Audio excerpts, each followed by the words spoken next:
Hello दोस्तों, good morning. हमारे online platform काबिल लर्नर्स पर आप सभी का स्वागत है। आज हम बीपीएससी साइंस की जो सीरीज चला रहे हैं टीआरई 2.0 के लिए, साइंस की सीरीज में ये आपका 5वां वीडियो है। और आज हम बात करेंगे 2 से 3 टॉपिक्स पे साइंस के। और जैसा कि आप जानते हैं, इससे पहले हमने 4 वीडियो जिसके डाले हैं, पार्ट 1, पार्ट 2, पार्ट 3, पार्ट 4 करके 4 वीडियोज आपको अभी तक मिल चुके हैं। उसी कड़ी में ये 5वां वीडियो है। और जहाँ तक हमें लगता है कि जो भी हमारे मित्र हैं, जो भी हमारे भाई बहन हैं जो इसको देख रहे हैं, उनको ये अनुभूति ज़रूर हो रही होगी कि जो सिलेबस है, जो एनसीईआरटी के अकॉर्डिंग सिलेबस आपको दिया गया है बीपीएससी का, उसी के तर्ज पे पूरी तरीके से ये कंटेंट हैं। तो अगर आप इन वीडियोज़ को अच्छी तरीके से अच्छे ढंग से देखते हैं, इनको कंठस्थ करते हैं, तो साइंस के प्रत्येक क्वेश्चन आपको यहीं से मिलने वाले हैं। तो आइए आज की वीडियो में हम शुरुआत करते हैं। सबसे ऊपर लिखा है सूर्य से पृथ्वी तक पहुँचने में। कभी कभी बहुत ऐसे क्वेश्चन पूछ लेता है जो आप पढ़े तो कई बार होते हैं, लेकिन उसको जब आप कंठस्थ नहीं करते हैं तो वो आप मिस कर जाते हैं और वहाँ पे आपका सिली मिस्टेक की वजह से एक नंबर कट जाता है। तो आपको हर चीज़ एकदम माइन्यूटली ध्यान में रखना है। तो पहला पॉइंट है, सूर्य से पृथ्वी तक प्रकाश के पहुँचने में 8 मिनट 20 सेकंड लगता है। ध्यान रखिएगा, सूर्य से पृथ्वी तक प्रकाश पहुँचने में 8 मिनट 20 सेकंड लगता है, जबकि चंद्रमा से परावर्तित प्रकाश पृथ्वी तक आने में 1 मिनट 28 सेकंड लगता है। आज का पहला टॉपिक है प्रकाश। प्रकाश में पहला पॉइंट है, किसी पृष्ठ पर पड़ने वाली प्रकाश की किरण को आपतित किरण तथा पृष्ठ से परावर्तन के पश्चात वापस आने वाली प्रकाश किरण को परावर्तित किरण कहते हैं। बात समझिएगा। जैसे मान लीजिए कोई शीशा है, शीशे पर जो पड़ने वाला प्रकाश की किरण है, सूर्य से जो किरण आ रही है और शीशे पे पड़ रही है, उस किरण को हम क्या कहते हैं? उस रे को कहते हैं आपतित किरण। ठीक है, आ रही है और उस शीशे पे पड़ रही है, उसको हम क्या कहेंगे? आपतित किरण। लेकिन उस शीशे से परावर्तित होकर के, भाई शीशे पे आई, शीशे से टकरा के किरण, और जो वापस जा रही है उसको हम कहते हैं परावर्तित किरण। नेक्स्ट है, आपतन कोण सदैव परावर्तन कोण के बराबर होता है। इसे परावर्तन का नियम कहते हैं। यानी कि ये परावर्तन का लॉ है, रिफ्लेक्शन का लॉ है कि आपतन कोण सदैव जो है वो परावर्तन कोण के बराबर होता है। जो किरण आती है, तो जब वो जाती है वापस, तो वो एक डायरेक्शन से आ रही है, दूसरे डायरेक्शन में जा रही है, लेकिन दोनों के कोण जो है वो समान होते हैं। यही इसका लॉ है। नेक्स्ट है, दर्पण द्वारा बने प्रतिबिंब में वस्तु का बायां भाग दाईं ओर तथा दायां भाग बाईं ओर दिखाई पड़ता है। इस परिघटना को पार्श्व परिवर्तन कहते हैं। आप जब शीशे में देखते हैं तो आपका बायां दाएं और दायां जो है वो बाएं दिखता है। लोग कहते हैं ना, ऐसे कहावते हैं कि ऐनक कभी झूठ नहीं बोलता, तो ऐसे देख लीजिए भैया, झूठ हो गया। भाई दर्पण में आप देखते हैं तो आपका बाएं का दाएं दिख रहा है, दाएं का बाएं दिख रहा है। ये खुद आप डेली शीशा देखते हैं, खुद चेक कर लीजिएगा, अनुभव कर लीजिएगा। देखिए, मैं पहले भी कह चुका हूँ, अब भी कह रहा हूँ, साइंस जो है, साइंस पूरा पूरा प्रैक्टिकल पे बेस्ड है। वो आपको उसी बात को थियरी रूप में परिणित करके बताता है जो उसने प्रयोगात्मक रूप में सिद्ध किया होता है। ठीक है, तो इसमें कुछ भी गलत नहीं बताया जाता। और बाएं का दाएं और दाएं का बाएं दिखना किसी दर्पण में, यही इसी घटना को पार्श्व परिवर्तन कहते हैं। पार्श्व मतलब आपके साइड जो है, वो आपकी जो बगल है उसका चेंज हो जाना। अगला पॉइंट है, जो पिंड दूसरी वस्तुओं के प्रकाश में चमकते हैं उन्हें प्रदीप्त पिंड कहते हैं, जबकि जो पिंड स्वयं का प्रकाश उत्सर्जित करते हैं वे दीप्त पिंड कहलाते हैं। जैसे सूर्य, मोमबत्ती की ज्वाला तथा विद्युत लैंप, ये दीप्त पिंड है।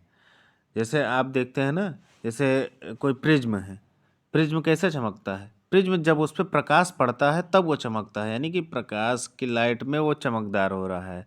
ऐसे बहुत सारी वस्तुएं हैं, किसी चाहे वो बल्ब का प्रकाश हो, चाहे वो सूर्य का प्रकाश हो, उसके प्रकाश में चमक रहे होते हैं। ठीक है, जैसे आप देखते हैं रोड पे जो पट्टियाँ लगा दी जाती हैं रोड के किनारे, डिवाइडर पे, ठीक है, और या सड़क पे आप देखते हैं छोटे छोटे, तो वो जो है जब उस पर लाइट पड़ती है तब वो चमकते हैं, वो आपको ऐसे चमकते हुए दिखाई देते हैं अंधेरे में। ठीक है, तो वो क्या है, वो प्रदीप्त पिंड है। जबकि जैसे सूर्य हो गया, मोमबत्ती जल रही है, जलती हुई मोमबत्ती जो है, या लाइट विद्युत लैंप हो गया, ये सब क्या है, ये दीप्त पिंड है, क्योंकि ये खुद का प्रकाश उत्सर्जित कर रहे हैं। अगला पॉइंट है, सूर्य के प्रकाश को श्वेत प्रकाश के रूप में जाना जाता है। देखते हैं ना हम सनलाइट को, तो आपको पीला, लाल, इस तरीके का अलग अलग तरीके का दिखाई देता है, लेकिन वास्तव में जो है सूर्य का प्रकाश सफ़ेद प्रकाश, श्वेत प्रकाश होता है। नेक्स्ट है अगला पॉइंट, प्रकाश का अपने रंगों में विभाजित होना प्रकाश का विक्षेपण कहलाता है। इंद्रधनुष विक्षेपण को दर्शाने वाली एक प्राकृतिक घटना है। अब देखते हैं जो प्रकाश आ रहा है, सूर्य का प्रकाश जो आ रहा है, वो उसके अपने रंगों में जो 7 रंग होते हैं, जानते हो ना, विबग्योर जिन्हें कहते हैं, वायलेट, ठीक है, Indigo, blue, green, yellow, orange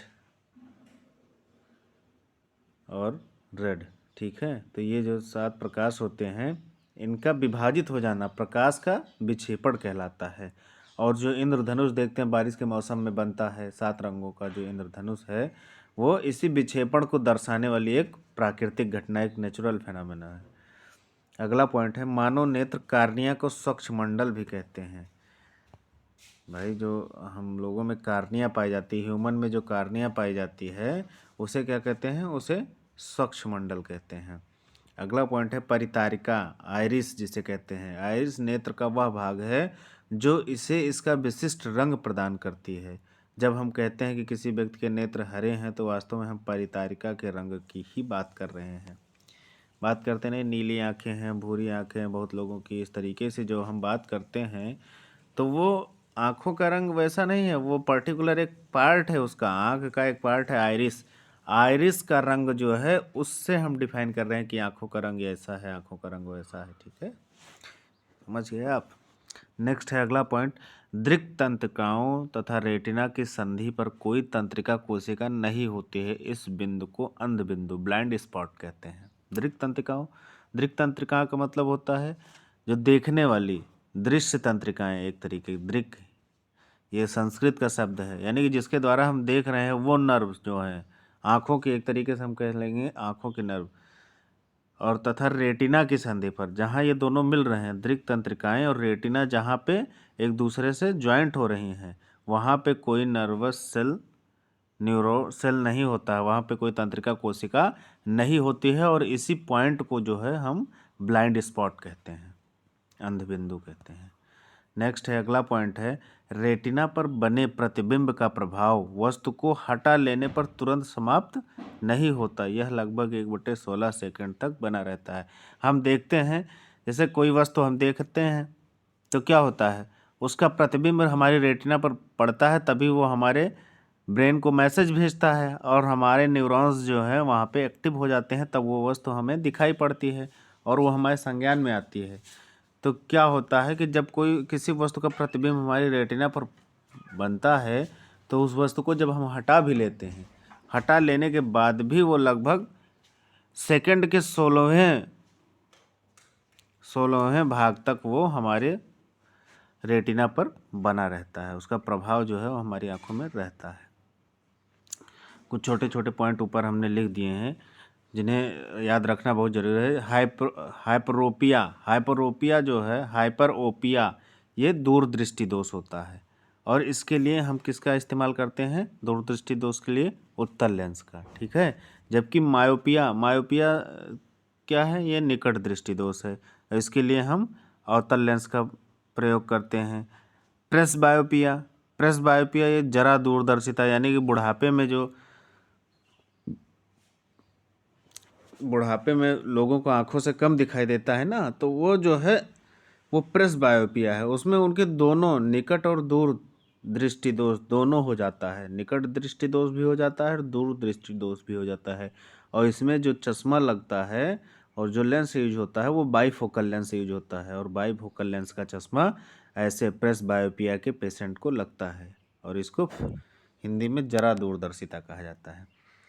next है, अगला पॉइंट है, केकड़े के नेत्र बहुत छोटे होते हैं परंतु वह अपने नेत्रों से चारों ओर देख सकता है, इसलिए पीछे से आता हुआ शत्रु भी उसे दिख जाता है। आपसे ये इस क्वेश्चन को कई एंगल से पूछ सकता है कि 360 डिग्री देख पाने वाला कौन सा जंतु है। ठीक है, ऐसा कौन सा जंतु है जो अपने पीछे से आ रहे शत्रु को देख लेता है। ठीक है, तो ये केकड़ा है। आप बहुत ही इम्पोर्टेंट ये आपका पॉइंट है कि केकड़ा का नेत्र तो बहुत छोटा होता है, उसकी आंखें जो है वो बहुत छोटी होती हैं, परंतु क्या होता है कि वो अपने नेत्रों को मूवेबल उसकी जो आँख होती है वो मूवेबल होती है, अपने बॉडी में ऐसा स्ट्रक्चर्ड हुआ है वो नेत्र जो है कि वो चारों ओर वो देख सकता है। अगर उसका मुंह सामने की ओर है तब भी वो पीछे देख सकता है और इसलिए पीछे से आता हुआ शत्रु भी उसे दिख जाता है। अगला पॉइंट है, तितली के नेत्र बड़े होते हैं जो हजारों छोटे नेत्रों से मिलकर बने प्रतीत होते हैं। यह सामने, बगल तथा पीछे भी देख सकती है। अब केकड़ा 360 डिग्री देखता है तो तितली उससे कमज़ोर थोड़ी ना है। तितली के केकड़े का नेत्र छोटा है लेकिन तितली के नेत्र बड़े होते हैं और वो ऐसा हमें लगता है कि जैसे हजारों छोटे छोटे नेत्रों से मिलकर के बने हैं और यह सामने, बगल, पीछे सब जगह भी देख सकती है। इसका भी 360 डिग्री सिस्टम है पूरा। अगर मनुष्य में हो जाए तो फिर क्या कहने, फिर तो आप जो है हाँ, कोई आपको आघात ही ना पहुंचा पाए कभी। नेक्स्ट है, रात्रिचर प्राणियों की रेटिना में बड़ी संख्या में शलाकाएं होती हैं तथा केवल कुछ ही शंकु होते हैं। इसके विपरीत दिन के पक्षियों के नेत्रों में शंकु अधिक तथा शलाकाएं कम होती हैं। आप ये समझिए, जो नॉकचर्नल एनिमल्स होते हैं, जो रात्रिचर प्राणी होते हैं, उनकी रेटिना में जो शलाकाएं होती हैं वो ज़्यादा होती हैं जबकि शंकु कम होते हैं। और इसका जस्ट उल्टा दिन में जो देखने वाले पक्षी हैं, ठीक है, उनके नेत्रों में शंकु अधिक होते हैं, शलाकाएं कम होती हैं। नेक्स्ट है, अगला पॉइंट है, ब्रेल लिपि के जनक लुई ब्रेल स्वयं भी एक चाक्षुष विकृति युक्त व्यक्ति थे। कहने का मतलब, ब्रेल लिपि किनके लिए बनाई गई? ब्रेल लिपि बनाई गई है जो दिव्यांग हैं आँखों से। कहने का मतलब जो अंधे व्यक्तियों के लिए ब्रेल लिपि का निर्माण किया गया था और इसके जनक जो हैं वो लुई ब्रेल थे। और लुई ब्रेल ने क्यों निर्माण किया? क्योंकि उनको ही, जब आदमी को किसी चीज़ की आवश्यकता, एक आपने युक्ति सुनी, एक कहावत है कि आवश्यकता ही आविष्कार की जननी है। जब किसी चीज़ की आवश्यकता हमें होती है तभी हम उसकी खोज में जुटते हैं। ठीक है, तो ब्रेल लिपि खुद भी क्योंकि वो अंधे थे तो इसलिए उन्होंने चाक्षुष विकृति, कितना बढ़िया शब्द है हिंदी का, और क्योंकि उनको भी आँखों से दिक्कत थी देखने में तो इसीलिए उन्होंने ये लिपि ईजाद की जिससे कि ऐसे जो भी व्यक्ति हैं उनको पढ़ने में कोई कठिनाई ना हो, पढ़ने या सीखने में। नेक्स्ट है, अगला पॉइंट है, श्री लाल आडवाणी चाक्षुषी विकृति युक्त व्यक्ति हैं। इन्होंने यूनेस्को में ब्रेल समस्याओं पर भारत का प्रतिनिधित्व किया। एक महानुभाव है, श्री लाल आडवाणी हैं। ये भी, इनको आँख से देखने में समस्या है और इन्होंने यूनेस्को में ब्रेल समस्याओं पर इंडिया का जो है ये प्रतिनिधित्व करते हैं। नेक्स्ट है, स्टोरी ऑफ माई लाइफ 1903 में लिखी गई पुस्तक की लेखिका अमेरिका की हेलन ए केलर, जो एक चाक्षुषी विकृति युक्त महिला थी, ने अनेक पुस्तकें लिखी। यानी कि आँख से पूर्णतया स्वस्थ ना होते हुए भी उन्होंने जो है अनेक पुस्तकें लिखी हैं। स्टोरी ऑफ माई लाइफ 1903 में आई थी पुस्तक इनकी, ये इन्हीं के द्वारा लिखी गई। अमेरिका की रहने वाली हैं हेलन ए केलर।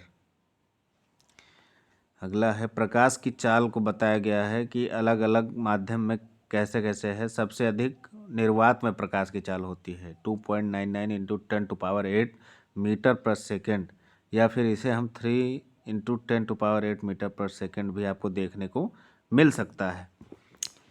अगला है, उसके बाद पानी में है प्रकाश की चाल 2.25 इंटू 10⁸ मीटर पर सेकेंड। कांच में 2 × 10⁸ मीटर पर सेकेंड है। ये आपको ध्यान रखने योग्य बातें हैं, या ये क्वेश्चंस बन जाते हैं अक्सर। सॉरी। नेक्स्ट है पूर्ण आंतरिक परावर्तन के उदाहरण आपको बताया गया है यहाँ पे, जैसे हीरे का चमकना, मरीचिका। आप चलते हैं ना रोड पे, गर्मी के मौसम में जब आप रोड पे, डामर रोड पे चल रहे होते हैं, तो जब अपने से दूर देखते हैं तो आपको लगता है कि आगे पानी भरा हुआ है, तो वो क्या है? वो एक मरीचिका है, ठीक है, एक मिरेज है। अगला है प्रकाशिक तंतु। ये सब जो है पूर्ण आंतरिक परावर्तन के उदाहरण हैं। अगला पॉइंट है कांच का अपवर्तनांक वायु से ज़्यादा होता है। ये फैक्ट है, आपको ये ध्यान रखना है कि कांच का अपवर्तनांक जो है वो वायु से ज़्यादा होता है। अगला पॉइंट है उत्तल लेंस की क्षमता धनात्मक तथा अवतल लेंस की क्षमता ऋणात्मक होती है। नेक्स्ट है आवर्धक ग्लास, मैग्नीफाइंग ग्लास जो होता है वो उत्तल लेंस का बना होता है। अगला पॉइंट है आँख का प्राकृतिक लेंस उत्तल लेंस की भांति व्यवहार करता है। जो हमारा जो नेचुरल लेंस है हमारी आँख का, जब हम ऐसे नेचुरल हैं, कोई हमने चश्मा नहीं लगवाया, कुछ भी ऐसा नहीं है, कोई दिक्कत नहीं है, तो आँख का प्राकृतिक लेंस जो है वो उत्तल लेंस की भांति व्यवहार करता है। नेक्स्ट है अगला पॉइंट है आबिंदुकता में सिलेंड्रिकल लेंस का प्रयोग करते हैं। आबिंदुकता एक ऐसी एक तरीके का हम कह लेंगे कि एक बीमारी ही है आबिंदुकता, और इसमें जो है हम सिलेंड्रिकल लेंस का प्रयोग करते हैं। जैसे आप देखे हैं ना बाईफोकल लेंस, उत्तल लेंस, अवतल लेंस, तो ऐसे आबिंदुकता में हम सिलेंड्रिकल लेंस का प्रयोग करते हैं। नेक्स्ट है अगला चैप्टर है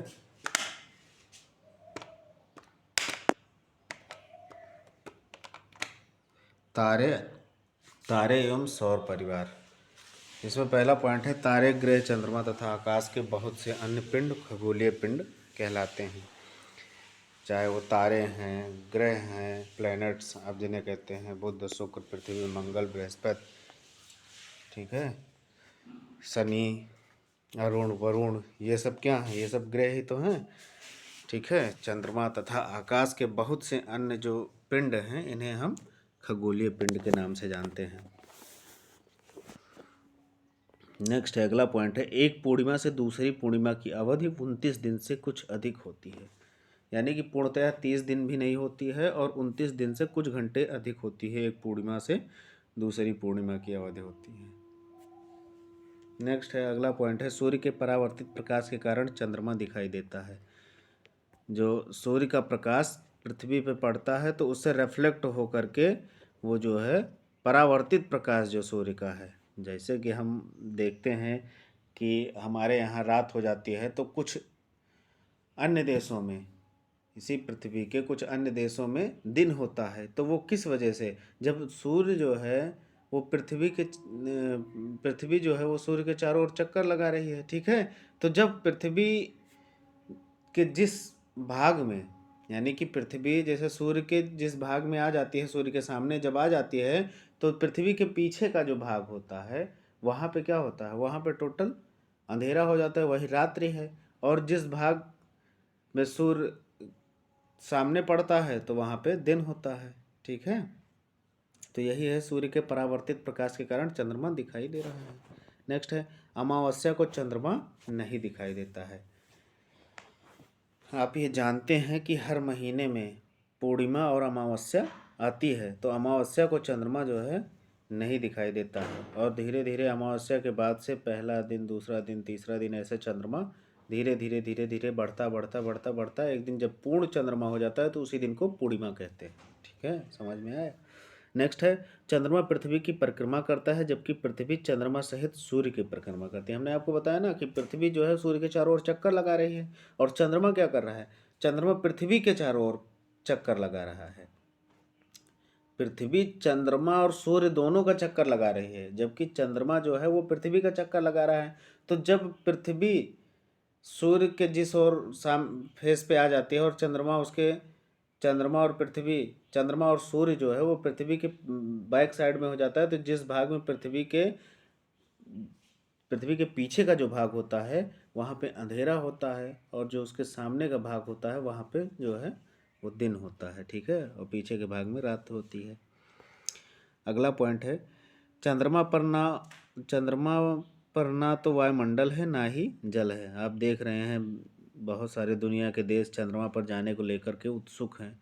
अभी भारत ने भी चंद्रयान 3 भेजा अपना रोवर मिशन, ठीक है, लैंडर गया वहाँ पे। तो कहने का मतलब वहाँ पे जीवन खोजा जा रहा है कि क्या यहाँ पे मानव जो है वो सरवाइव कर पाएगा, क्योंकि आप देख रहे हैं पॉपुलेशन इतना बढ़ रहा है। भाई भारत ही 1.50 करोड़ हो गया है, ठीक है, 150 करोड़ की जनसंख्या हो गई है भारत की, लगभग 140-150 करोड़ की। तो कहाँ रहेंगे लोग, तो पृथ्वी पे जगह नहीं बच रही है। तो अब चलो चंद्रमा पे चला जाए, वहाँ भी प्रदूषण फैलाओ चल के, ठीक है। तो लेकिन अभी वहाँ पे जो है रहने के लिए व्यवस्था नहीं है, नहीं तो लोग प्लाटिंग करना शुरू कर देते।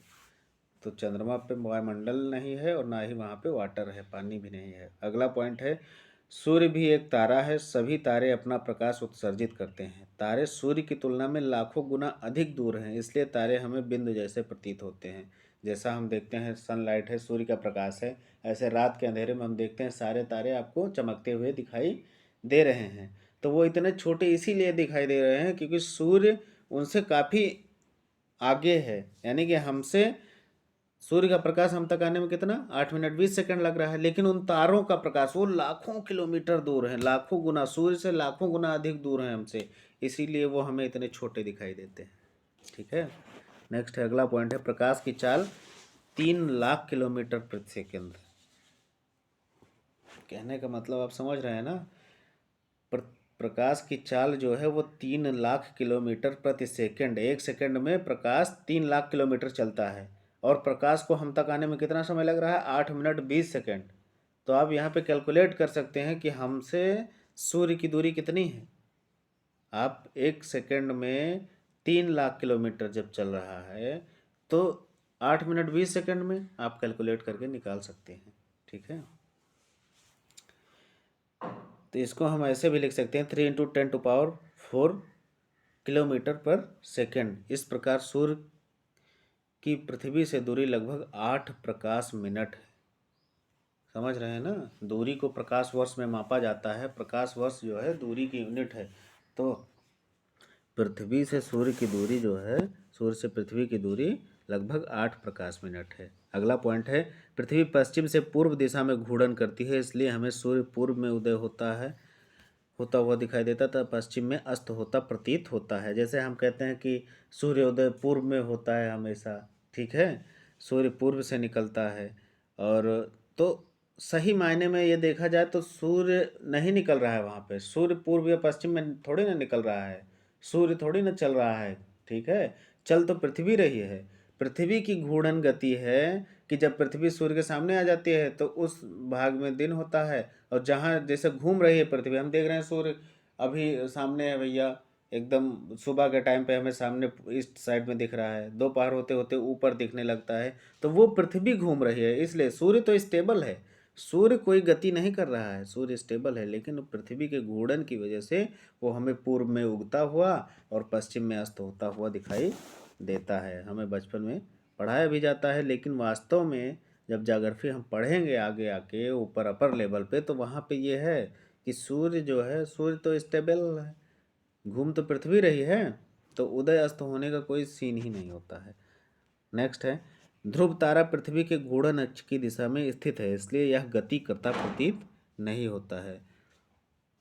देखो, सूर्य तो आपको गति करता हुआ प्रतीत हो रहा है, लेकिन जो ध्रुव तारा है वो पृथ्वी के घूर्णन अक्ष की दिशा में स्थित है, जिस ओर पृथ्वी घूर्णन कर रही है उसी दिशा में जो है वो ध्रुव तारा स्थित है, इसलिए वो हमें दिखाई नहीं दे रहा है, वो हमें गति करता हुआ दिखाई नहीं दे रहा है। नेक्स्ट अगला पॉइंट है, पहचाने जाने योग्य आकृतियों वाले तारों के समूह को तारामंडल कहते हैं। यानी कि जिस आकृति को हम देख पा रहे हैं, जिनको हम पहचान पा रहे हैं, ऐसे ग्रुप को तारामंडल कहा जा रहा है। नेक्स्ट अगला पॉइंट है, वास्तव में सभी तारे ध्रुव तारे की परिक्रमा करते प्रतीत होते हैं। जितने भी तारे आपको दिखाई देते हैं वो क्या हैं, वो ध्रुव तारे की परिक्रमा करते हुए दिखाई देते हैं, क्योंकि ध्रुव तारा जो है वो पृथ्वी के घूर्णन अक्ष की दिशा में स्थित है, ठीक है। नेक्स्ट अगला पॉइंट है, आकाश में सबसे अधिक चमकीला तारा सीरियस, जिसे लुब्धक कहा जाता है हिंदी में, सीरियस ओरायन तारामंडल के निकट दिखता है। नेक्स्ट है, सूर्य से दूरी के अनुसार ग्रहों के क्रम आपको बताए गए हैं। पृथ्वी बुध शुक्र पृथ्वी मंगल बृहस्पति शनि यूरेनस नेपच्यून। अगर इंग्लिश में कहा जाए इनको तो mercury Venus Earth Mars Jupiter Saturn Uranus और नेपच्यून। ये सूर्य से दूरी के अनुसार ग्रहों के क्रम है। सबसे नज़दीक सूर्य के बुध है और सबसे दूर जो है वो नेपच्यून है। सुबह का तारा, भोर का तारा, ठीक है, और पृथ्वी की बहन, ये सब शुक्र ग्रह को कहा गया है। अगला पॉइंट है, सन 2006 से प्लूटो जो सूर्य से सबसे दूर या ग्रहों की श्रेणी से बाहर हो गया। इससे पहले जो है ग्रहों की संख्या 9 थी, ठीक है, 2006 तक। लेकिन 2006 में क्या है, जो सबसे नेपच्यून के बाद एक ग्रह था खोजा गया था, प्लूटो था। लेकिन प्लूटो जो है वो निरंतर सूर्य से दूर होता गया और जो प्लैनेट है, प्लैनेट्स की श्रेणी से वो बाहर चला गया। नेक्स्ट है, अगला पॉइंट है, ग्रहों में अपना प्रकाश नहीं होता, ये केवल अपने ऊपर पड़ने वाले सूर्य के प्रकाश को परावर्तित करते हैं। यानी कि जितने भी हैं, मरकरी वीनस अर्थ मार्स, ये जितने भी प्लैनेट्स हैं, जैसा कि आप जानते हैं पृथ्वी भी एक प्लैनेट है, ठीक है, इनका कोई अपना प्रकाश नहीं होता है। ये जो सूर्य से प्रकाश जो पड़ता है वो सूर्य के प्रकाश को ही ये परावर्तित करते हैं। अगला पॉइंट है, शुक्र को प्रभात तारा या संध्या तारा भी कहते हैं, या पूर्व से पश्चिम की ओर घूर्णन करता है। ये बहुत बार क्वेश्चन पूछा जाता है, तो आपको ध्यान रखना है। नेक्स्ट है, बृहस्पति सौर परिवार का सबसे बड़ा ग्रह है। यह इतना बड़ा है कि लगभग 1300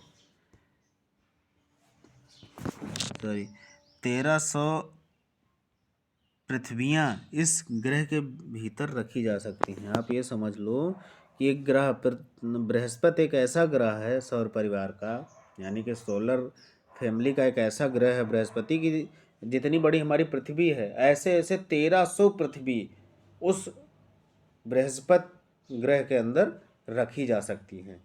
कहने का मतलब आप यहाँ पे इमेजिन कर सकते हैं कि कितना बड़ा वो ग्रह है। नेक्स्ट है, बृहस्पति का द्रव्यमान पृथ्वी के द्रव्यमान का लगभग 318 गुना है।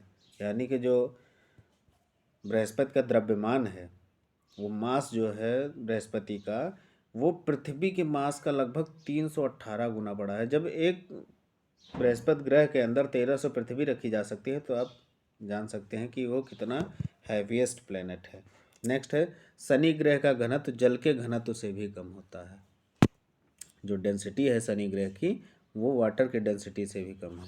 नेक्स्ट है, आंतरिक ग्रह जो सूर्य से नज़दीक हैं उनको हम आंतरिक ग्रह कहते हैं, जो उससे थोड़ा दूर है उनको हम वायु ग्रह कहते हैं। तो टोटल 8 ग्रह हैं, जिसमें से 4 आंतरिक हैं, 4 बाह्य हैं, ठीक है। तो बुध शुक्र पृथ्वी मंगल, यानी कि मरकरी वीनस अर्थ मार्स, ये जो हैं ये इंटरनल प्लैनेट हैं, आंतरिक ग्रह हैं। जबकि आउटर प्लैनेट वायु ग्रह जो हैं वो Brihaspati, Shani Uranus Neptune, Jupiter Saturn Uranus और नेपच्यून।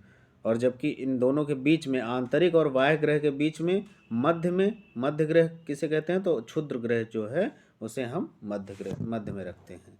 नेक्स्ट है, आर्यभट्ट भारत का प्रथम उपग्रह था। आर्यभट्ट जो है वो भारत का पहला उपग्रह था। नेक्स्ट अगला पॉइंट, देहली आवृत्ति ऐसी आवृत्ति है जिसके नीचे प्रकाश विद्युत उत्सर्जन संभव नहीं होता है। तो ये रहे आज के आपके इम्पॉर्टेंट पॉइंट। मिलते हैं अगले वीडियो में ऐसे ही कुछ रोचक तथ्यों के साथ। आप साइंस के जितना भी, मैंने आपको पहले भी कहा है, पहले भी वीडियो में, और वीडियो स्टार्ट करने से पहले भी हमने आपको बताया है कि जितना भी साइंस का टॉपिक है वो सब हम कवर करेंगे। और आपको प्रश्न इन्हीं जितना मैं पढ़ाऊँगा इसी में से मिलेगा, और कहीं अन्यत्र जाने की आवश्यकता नहीं। हम बहुत लोगों को देख रहे हैं यूट्यूब पे, बहुत सारे लोग पढ़ा रहे हैं और यहाँ से वहाँ से क्वेश्चन ला करके आपको एक्सरसाइज करवा रहे हैं, पता नहीं कहाँ कहाँ से क्वेश्चन ले आते हैं।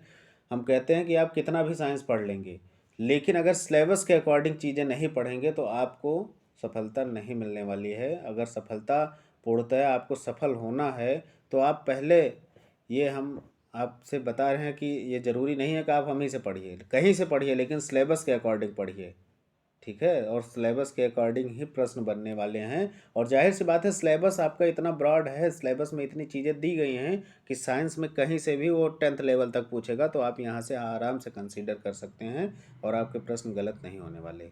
मिलते हैं अगले वीडियो में, तब तक के लिए नमस्कार, धन्यवाद।